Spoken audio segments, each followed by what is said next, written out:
हरे कृष्णा कृष्णा कृष्णा हरे हरे, हरे Ram Ram Ram Hare Hare. ISKCON का जो सिद्धांत है श्रील रूप गोस्वामी का सिद्धांत पर है। एक ही सिद्धांत श्रील रूप गोस्वामी सिद्धांत, तो इस्कॉन का सिद्धांत कोई अलग नहीं होता है। जो स्वयं भगवान श्री चैतन्य महाप्रभु का शिक्षा के आधार पर है। श्री चैतन्य महाप्रभु 10 दिन तक लगातार श्रील रूप गोस्वामी को प्रयागराज में शिक्षा दिए थे और सनातन गोस्वामी की 2 महीना रह कर के बनारस में वैष्णव एडिकेट वैष्णव सदाचार पर शिक्षा दिए थे। जो दोनों की शिक्षा मूलभूत शिक्षा है। श्री चैतन्य महाप्रभु का जो सिद्धांत है, गौड़ीय सिद्धांत, जो राय रावणों के साथ में वार्तालाप हुआ है कि हरिदास ठाकुर के नाम महिमा की वार्तालाप हुआ कि रघुनाथ दास गोस्वामी की जो सिद्धांत दिए, कि रघुनाथ भट्ट गोस्वामी की जो सिद्धांत दिए, कि जितना अपने भक्तों के माध्यम से जो शिक्षा दिए थे वो शिक्षा को श्रील प्रभुपाद दुनिया को दिया इस्कॉन की संस्था के माध्यम से। श्रील प्रभुपाद के सिद्धांत तो अलग कुछ नहीं है। जो सिद्धांत श्रील रूप गोस्वामी थे तो उसी शिक्षा को उन्होंने संसार को दिए। इसलिए श्रील प्रभुपाद कहा करते थे इस्कॉन रूपानुग वैष्णव है। रूप गोस्वामी की शिक्षा की अनुयायी की उन्हीं के अनुसरण करता है, उन्हीं की शिक्षा के आधार पर है।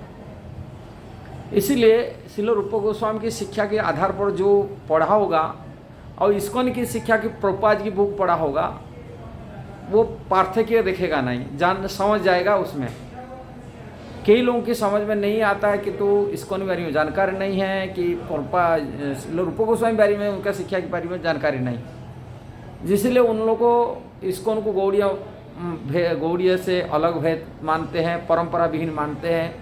क्यों? कारण वो इस्कॉन के बारे में वो जानकारी नहीं, ऊपर से इस्कॉन को देखे, अंदर से नहीं देखे।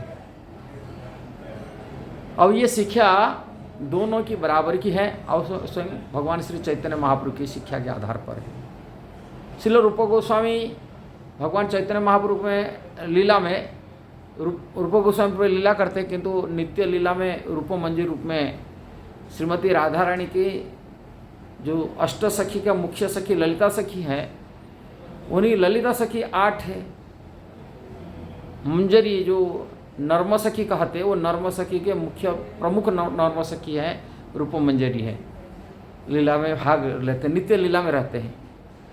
राधा कृष्ण की भक्ति का जो सिद्धांत है, जिस प्रकार रूप गोस्वामी की जानकारी है, इस संसार में कौन व्यक्ति होगा उनको जानकारी मिल सकता है।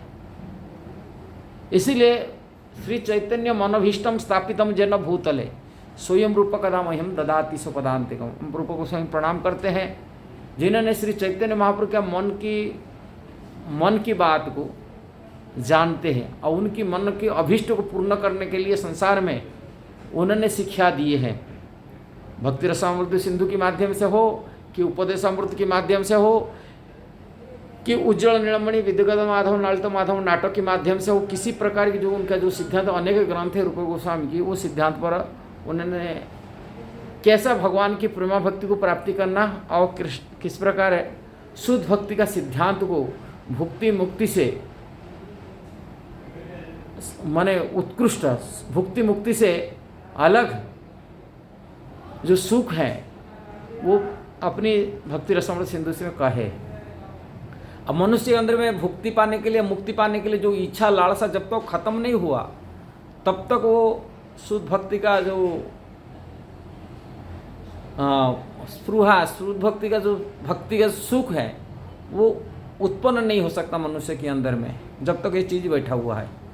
इसलिए ये दोनों से ऊपर उठ कर की, भोग की वासना से और मुक्ति का वासना से ऊपर उठ कर के यदि कोई भक्ति करने के लिए प्रयास करेगा और ऐसे गौड़ीय वैष्णव परंपरा की वैष्णव की चरण में आश्रय लेकर, भगवान श्री चैतन्य महाप्रभु के चरण में आश्रय लेकर के सरल भाव से कपट शून्य होकर के यदि कोई भक्ति करेगा, निश्चित में भगवान श्री चैतन्य महाप्रभु का अनुकंपा, उनकी दया करुणा की प्राप्ति कर पाएगा और शुद्ध भक्ति रास्ते को समझ पाएगा। ये मनुष्य जीवन को सार्थक बना पाएगा। नहीं तो ये मनुष्य जीवन इधर उधर की बातों में, इधर उधर अपनी जो ईगो में, अहंकार में बोलते मैं जानता हूँ, मैं समझता हूँ, अपनी अहंकार से वो सर्वनाश करेगा। अहंकार के कारण से अहंकारी व्यक्ति जीव को भक्ति से सबसे बड़ा बाधक वो आगे बढ़ा नहीं पाता है और इससे दूर रखता है।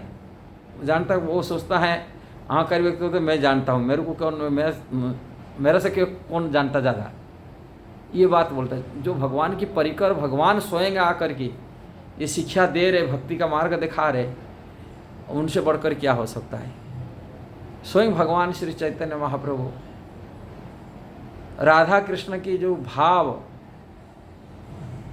स्वयं राधारानी के भाव को उन्होंने और उनकी प्रेम को ये अपनी लीला के माध्यम से प्रस्तुत करते हैं। इस संसार के लोगों को शिक्षा दी कि दुर्भाग्य यही है, कलिजुग लोग श्री चैतन्य महाप्रभु का शरण में नहीं आते, गौरांग महाप्रभु का शरण में नहीं आते, और क्योंकि उनके अनुयायियों के शरण में नहीं आते, उनके भक्तों के चरण में आश्रय नहीं लेते, इसलिए वो समझ में दूर रहते हैं। अहंकार के कारण से अपने को मानते हम जो जानते सही जानते, असत्य रे सत्य करी माने, असत्य वस्तु को सत्य मान लेते, वैष्णव को प्रति द्वेष भावना रख लेते। इसी कारण से वो समझ नहीं पाते। यदि कोई निष्कपट रूप में ये सिद्धांत को समझने के लिए प्रयास करेगा और गौड़ीय वैष्णव गौड़ीय भक्तों की चरण में आश्रय लेगा, निश्चित इस शुद्ध भक्ति का मार्ग कलियुग में उसको प्राप्ति हो जाएगा, मनुष्य जीवन सार्थक हो जाएगा। दुर्लभ शरीर उनकी जीवन मिलना, ये जो दुर्लभ शरीर मिला, ये शरीर मिलना भी सार्थक हो जाएगा। यदि वीडियो सही लगा जरूर उसको शेयर करना, सब्सक्राइब करना, लाइक कमेंट करना। हरे कृष्णा।